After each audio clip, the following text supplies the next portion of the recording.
Today, I want to talk about purpose. But I'm not here to give you the standard commencement about finding your purpose. We're millennials. We try to do that instinctively.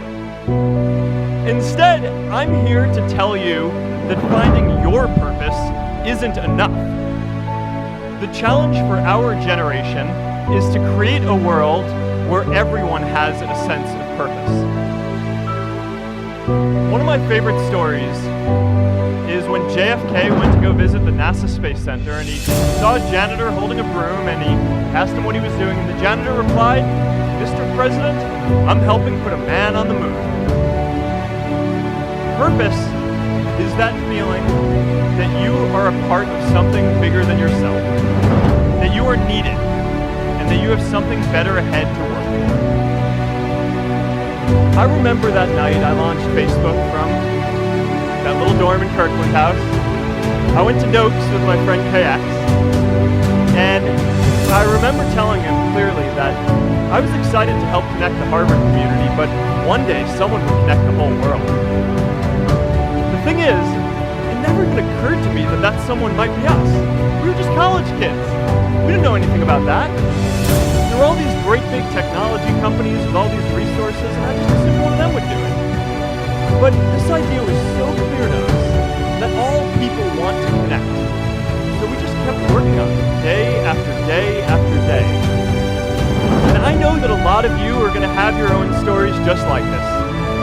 A change in the world that seems so clear that you are sure someone else is going to do it. But they're not. You will. But it's not enough to have that purpose yourself. You also have to create a sense of purpose for others. And I found that out the hard way. You see, my hope was never to build a company. I wanted to have an impact.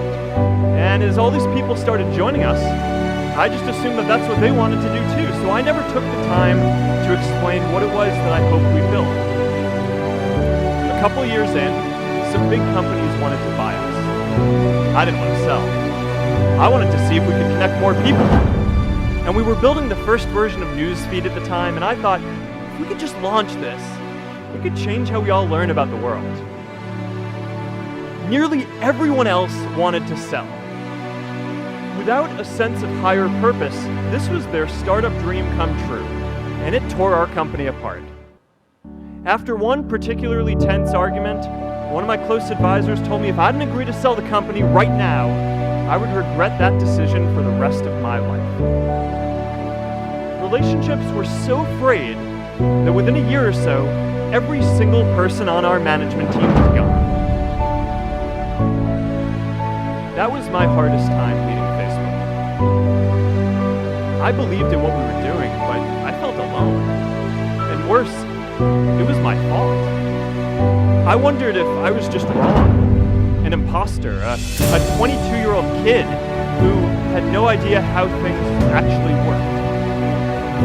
Now, years later, I understand that that is how things work when there's no sense of higher purpose. So it's up to all of us to create it so we can all keep moving forward together.